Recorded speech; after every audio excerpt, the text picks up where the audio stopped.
this brings us to today. I still can't put the radiator in. I can't believe that situation. First of all, I've got to get that steering rack brackets on, and let's get that on. But more importantly, I thought I was going to be able to put the radiator in, and I can't. It turns out the whole frame needs restoring, and that is a job in itself. So let's get on with it, and let me show you what I've got to do before I get this radiator back in. And that in itself, when I get to that point, is going to be a job and a half.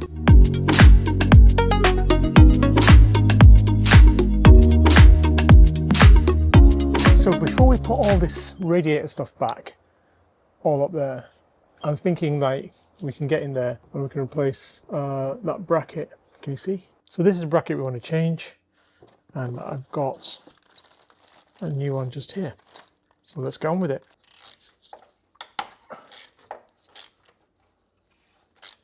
I've got to get this anti-roll bar off to get to the nuts for the steering rack. I've undone the oil cooler pipes. I have got all this liquid coming out, except I'm leaking fluid everywhere. Just doing my knotting.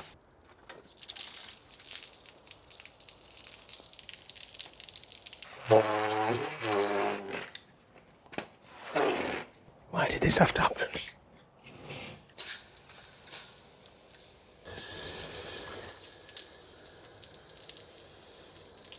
All my tools are soaking wet.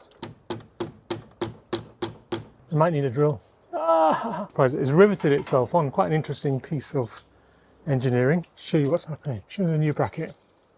This will go like that, and these pins go in. The nut pushes down on that and spreads this pin apart, and that pin effectively becomes like a rivet to hold these two parts together. And I'm having to drill that out to get the top off, so we don't have to end up taking the drive shaft out. So this is what I'm doing, effectively drilling out a rivet.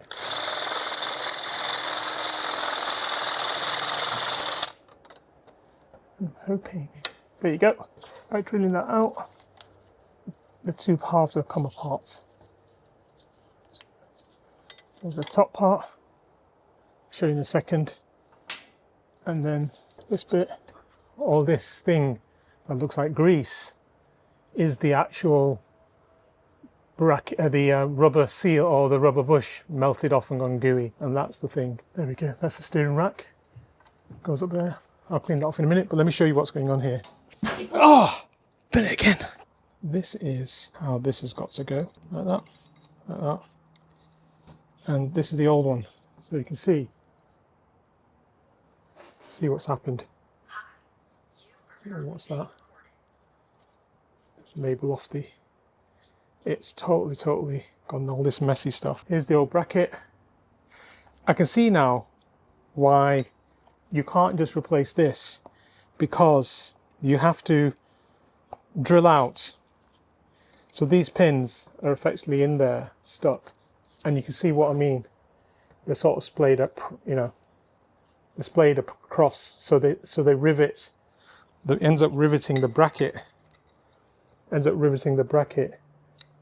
Together. If you don't replace the bracket, this is an added safety feature to stop the actual bush coming away from the steering.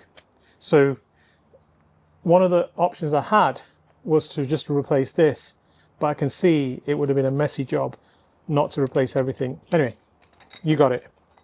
That's the main culprit. Let's get on and let me put that back in. Okay, we can see this. I've cleaned all this off. I used degreaser. There we go. Looking nice and clean. A whole new bracket. I cleaned it all up, and this whole bracket is in with the new rivet style sleeves. And show you at the back. That's it. I think now I've got to get this side back up and put this back on, and then we're done. Okay, all installed. The anti-roll bars back in place. Wasn't too bad. I'll put these back on. The oil cooler hoses are brand new. All done. So, Ferrari 599. Before I can assemble the 599 and get the radiator back in, I have to get this radiator fan shroud attached to the new Chinese radiator. Now, one of the things I will tell you about the new Chinese radiator is that it's got a higher capacity, and how we've actually worked that out is the thickness of the radiator here in the core is wider than the original Ferrari 599. So the theory is this Chinese radiator, or be the actual challenges I've gone through with it in terms of getting the leak fixed, which it's now fixed, will be a higher throughput radiator. So it's going to take a bit more water, this radiator, which must mean it's going to keep it cooler. But before I put this on, it just looks really, really manky. And I thought we'll just go over this and restore it a little bit and paint it up. And what I got to paint it up, I'm going to use engine enamel, because I'm guessing it's going to get hot, or will get hot, maybe, maybe not. So I'm going to use engine enamel to paint up and clean up this the fan's shroud itself. So let's get on with it. So I'm going to clean all this up. Now, I think one of the things that's going to be interesting is that, will anybody see it? I'm not sure. You can see the radiator through the actual the grills, but it's an opportunity just to make it right, I guess. I mean, I don't want to make it super perfect, but I do care about this car a lot. And why not give it a bit of a spruce up? So it's got a bit of rust on it. It is like a 2008 car. So let's give it a bit of a shine up and make it look good. I say, what do you say? Should I take the fans off and paint it? I think I should. I mean, why not? Let me get some spanners.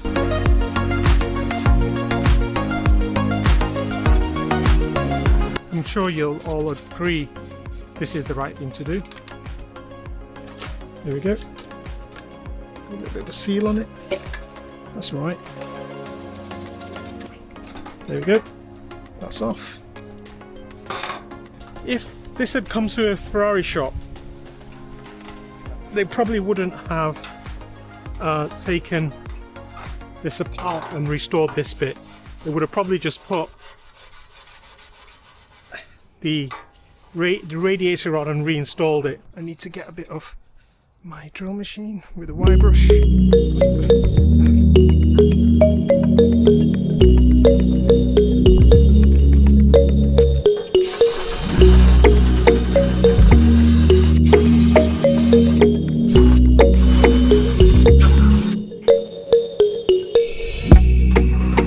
mean, the car's going up in value. Why not treat it like that?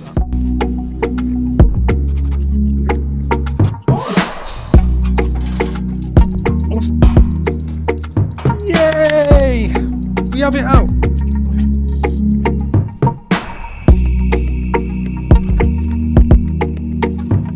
I have anti-rust primer. Don't want to be painting it here. See, it's a bit windy here.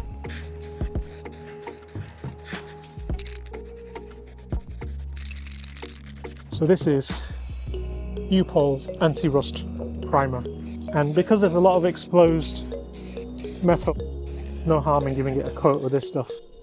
Looking good. So there we have it. All in grey primer, ready for black paint. While I let that dry off a little bit, give this a bit of a degrease.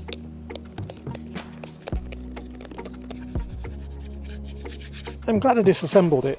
I was going to paint everything, but it would have looked really unprofessional. Get the first dust coat on. Problem with Ferrari parts, they're so expensive. Every opportunity you get, or to restore it, or to do some preventative stuff, you should do it. Okay, day 2, and today we want to assemble the frame,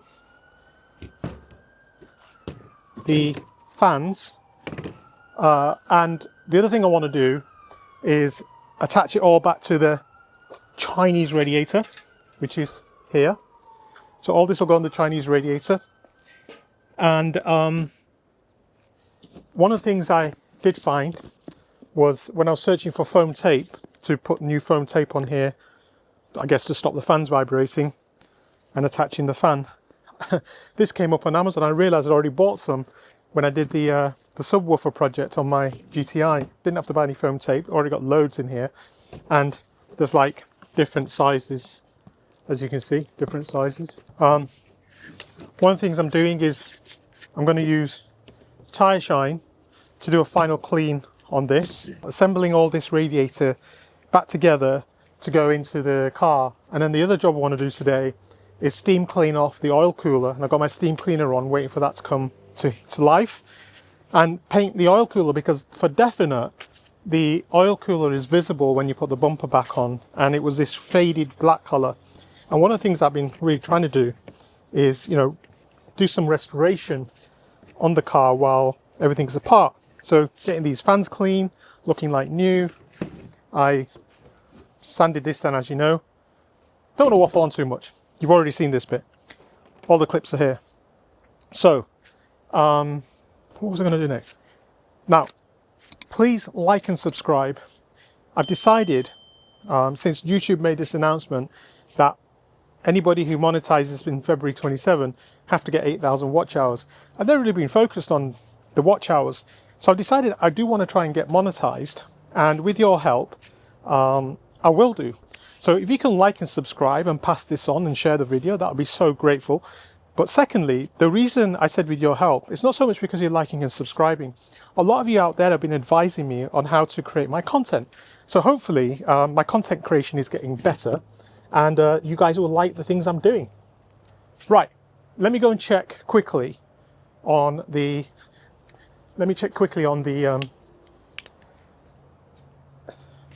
oh, my steamer is ready.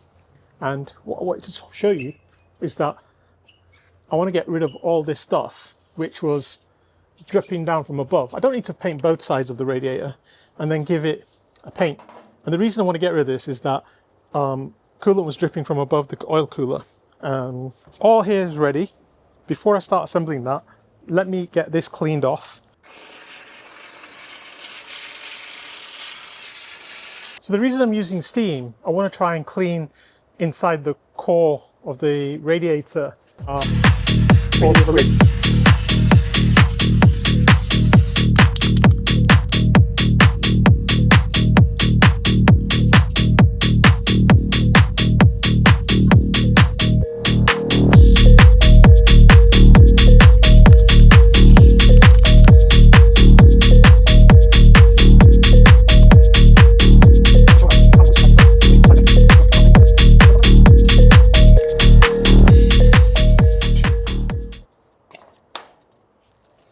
Okay, got some scissors.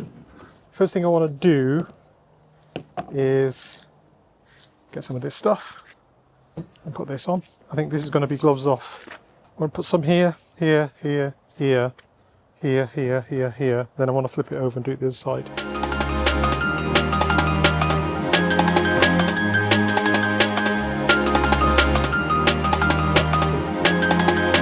Would have been difficult to put new tape on without having restored all the metal piece here, I think, because it would have been difficult.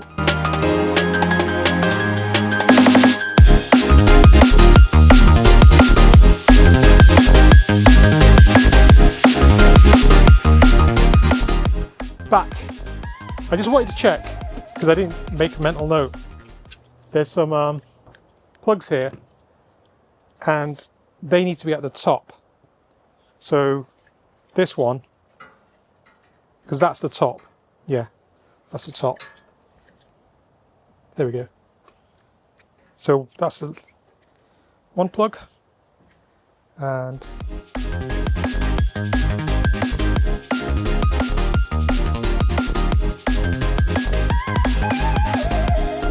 the next one. Stop.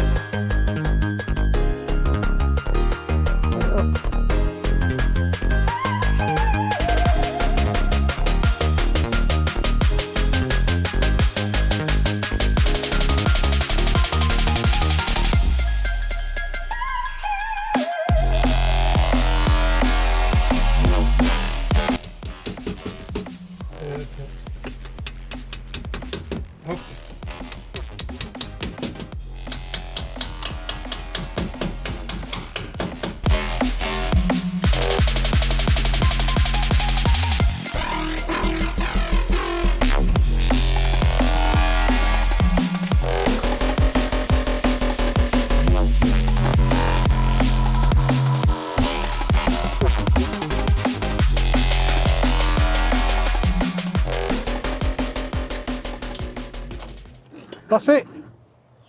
Radiator's assembled, ready to go in. There was a bit of a job. All painted up. The oil cooler's painted up.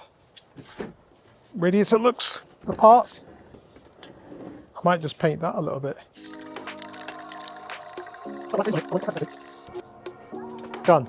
So watch out. We're going to get it all back together, get it bled up. There is one thing I forgot to tell you. Over here, it's got a plug here. We put in the fan temperature sensor. Unfortunately, when I took the radiator out, I pulled the plug and broke it. So the first thing we're going to do next is rejoin a brand new plug which I got off eBay, and just need to solder it up. It's got some wires, $7 actually, versus the whole wiring harness which Ferrari wanted thousands for. Found this plug. It's a generic plug that goes on GM motors, etc. and it fits. So I've got the temperature sensor, we'll fit that in, get it on the car, and hopefully, oh, we have to bleed it up as well. See you next time.